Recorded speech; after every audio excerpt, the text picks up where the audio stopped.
if you're a God-fearing Filipino and you are not into something which is destructive to your fellow men, you have absolutely nothing.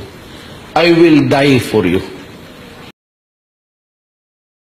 Nakuha ng News 5 ang video ng pakikipag-usap ni Isnilon Hapilon sa kanyang mga kasama, pati na ang pagbuo ng mga pampasabog at pag-assemble ng baril ng grupo. Hinihinalang kuha ito bago ang pag-atake sa Marawi City. Para po sa detalye, ma-action live sa Marawi si Kay Imson. Kay. Yes, Bok, eksklusibo nga nating nakuha ang video kung saan makikita si Isnilon Hapilon na kinakausap ang kanyang mga sub-leader para palakasin ang loob ng mga ito. Kuha raw ito ilang linggo bago nila atakihin ang Marawi. Sa eksklusibong video na ito na nakuha ng News 5, makikita ang leader ng Abu Sayyaf at sinasabing emir ng ISIS sa Southeast Asia na si Isnilon Hapilon na pinangungunahan ng pagdarasal ng kanilang grupo. Kasama ni Hapilon sa video ang mga sub-leader ng kanilang grupo gaya ng Maute Brothers sa sina Omar at Abdullah at ilang Malaysian at Indonesian. Sa salitang Arabic at tausug na nalangin ng grupo kay Allah na iligtas sila sa bakbakan. Maya-maya, nagsalita na si Hapilon. Untuk kita ambil iktibar, untuk mengambil contoh seperti yang beliau sebutkan kalau Rasulullah Subhanahu wa Ta'ala lawin pamilya jadi muslawin pabaya ikuan mengkurasi BFF. Dagdag ni Hapilon, matagal na raw niyang pinapangarap na maisakatuparan ang kanilang mga plano. Muklum na tagay ng patuloy. Bala upat kami nagtindog. Jadi Pak, dalam makautan dan kawan-kawan inang temong Subhanahu wa Ta'ala.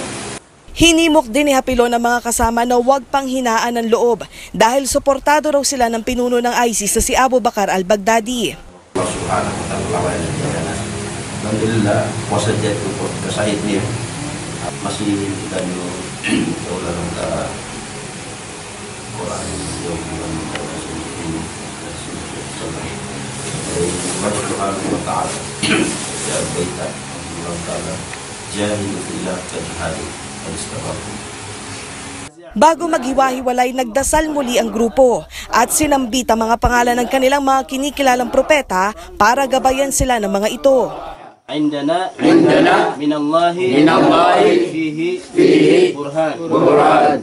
Sa mga sumunod na video, makikita na gumagawa na ng mga improvised explosive device ang ilang miyembro ng grupo.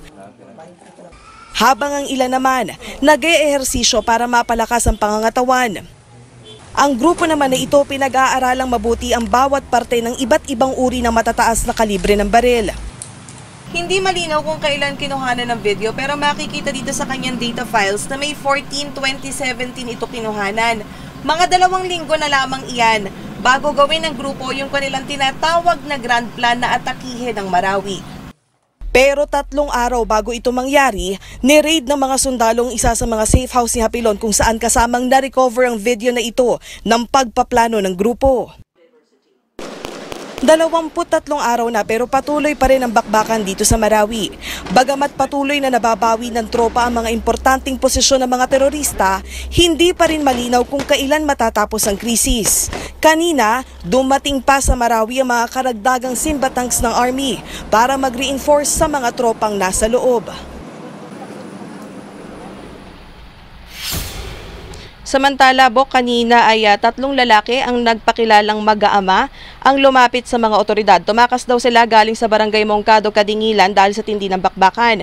Pero duda ang mga polis. Paano ba naman kasi bago raw tumakas sa mga ito, nagawa pang magpagupit ng buhok ng isa sa kanila na nagpakilalang si Sara Udin. Idagdag pa dyan ang suot itong bracelet na malaki raw ang pagkakahawig sa mga suot ng mga teroristang napapatay sa loob. Pero paliwanag dito, rosaryo raw ito ng mga Muslim na ginagamit nila tuwing Ramadan. Ang kapatid naman itong ipinakilalang si Omar, kapansin-pansin na malaki ang pagkakahawig sa isa sa mga nasa wanted list ng mga otoridad na si Randolph Legarda alias Muhammad Anzar o Abu Hana.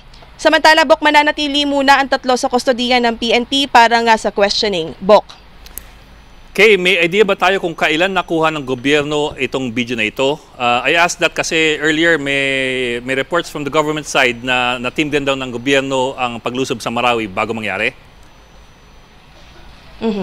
Yes, Bok, according dun sa ating source na kasama itong video na ito, doon sa kanilang na-recover noong May 23, kung matatandaan mo, may mga series na rin talaga ng mga video na inilabas tayo na kung saan makikita nga yung planning ng grupo. So kasama daw itong video na ito doon sa kanilang mga na-recover noong May 23 nang ni-raid nila yung bahay o yung safe house itong si Isnilon Hapilon. Bok. May 23, ito yung day 1, no? Ito yung day 1 ng siege, yung nagsimula yung raid at nag-trigger ng siege. Yes, Bok, tama ka dyan. Yan yung mismong araw kung kailan nagsimula yung krisis dito sa Marawi. Bok. Maraming salamat. Exclusive mula sa CNN Philippines na recover ng mga otoridad ang cellphone ng isang miyembro ng MAUTE na nagpapakita ng mga larawan ng kanilang mga aktibidad. Sa kuhang ito, makikita ang isang armadong terorista na nakabonet. Makikita nyo rin ang 2 pang miyembro ng MAUTE na parehong nakaupo. Ang isa ay may kausap sa cellphone, habang ang isa ay may dala namang mahabang armas. Sa larawang ito naman, makikita ang mga hinihinalang sangkap sa paggawa ng Molotov. Makikita nyo po sa mga bote umano'y may lamang gasolina at gumagamit ng trapo bilang mitsa. At ito naman ang tinatawag na rat hole, ang sinasabing mobility corridor ng MAUTE Group na ginagamit para makalipat sa iba't ibang pagtataguan. Tumutok lamang po sa CNN Philippines para sa iba pang detalye sa balitang ito.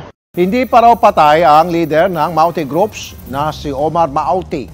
Sa video nilabas ng AMAC News Agency ng ISIS nitong Lunes, makikita pa si Omar Maute na nakikipagbakbakan. Pumatay pa rin sila ng isang grupo ng mga lalaki, pero hindi malinaw kung kailan ito kinunan. Tumanggap ng komento ang AFP sa video. Ang importante raw sa ngayon, tuloy-tuloy ang pagbawi ng gobyerno sa mga lugar na nasakop sa kalaban. A mother's longing for their sons. These distraught women cannot contain their emotions seeing their sons in the flesh. After all, they have held prayer vigils for the dead since these men were earlier reported to have been killed in the Marawi violence. Siyam na araw na. No, kaya sabi nila, patay na nga. Mary Jane De Collios has been checking funeral homes hoping to find the remains of his 16-year-old son Gerald. Akala ko din na doon na ako mapapatay doon sa mga ISIS. Despite his mother's objection, Gerald insisted taking odd jobs in Marawi this summer so he can buy new clothes. Yung mga pinsan niya ng trabaho doon, pag uwi, bagong cellphone, bagong damit, baka mula na inganyo siya ba? It was some of Mary Jane's relatives fleeing the early stages of the Marawi fighting who told her Gerald was dead. So it comes as an utter shock when she gets a call on Tuesday morning, Gerald has been extricated alive. Hindi ko hindi ko maramdaman, nanginig ang buong katawan ko. She recalls trying to come to terms with her son's supposed death. With very little hope, she could still see him again. Palagi akong nagdasal sa Panginoon, nabigyan sila ng milagro. Kahit bigyan sila ng isa pang chance. Like Mary Jane, Roshana Aleco has also offered padasal or novena for a supposed deceased son, Rodil. Perhaps overjoyed with an overwhelming sense of relief, she showers him with hugs and kisses. Salamat po, sir.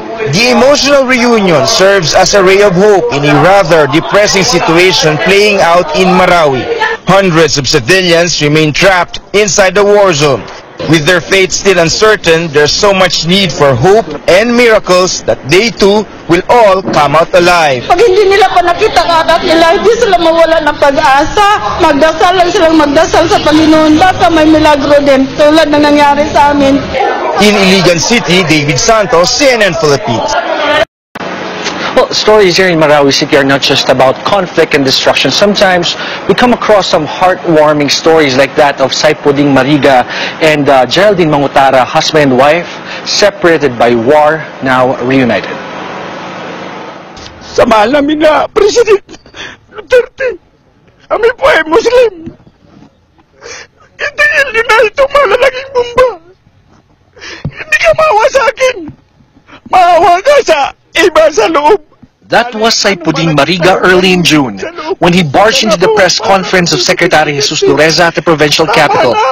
He aired his frustration over the government's failure to rescue his wife from the conflict. Now, we met Saipuding once again, this time excited and full of anticipation. He just learned the military has rescued his wife Geraldine. who had been trapped inside the war zone for 22 long, grueling days. The ambulance arrived, but to his dismay, no Geraldine got off the vehicle. His tears flowed out of frustration and disappointment as the military at first refused to release Geraldine. After negotiations, Geraldine was finally brought to the clinic where Saipudin was patiently waiting. Emotions poured from the pain of waiting in uncertainty and fear. Doctors needed to attend to his wife, who sustained a lot of wounds from gunshots and shrapnels during the first days of the hostilities. Her shrieks of pain echoed from inside the clinic. And her husband became more restless and worried. The following day, Geraldine was already at the Amay Pakpak Medical Center. She had a successful operation done by a team of doctors and medical staff. Initially, the patient was in shock.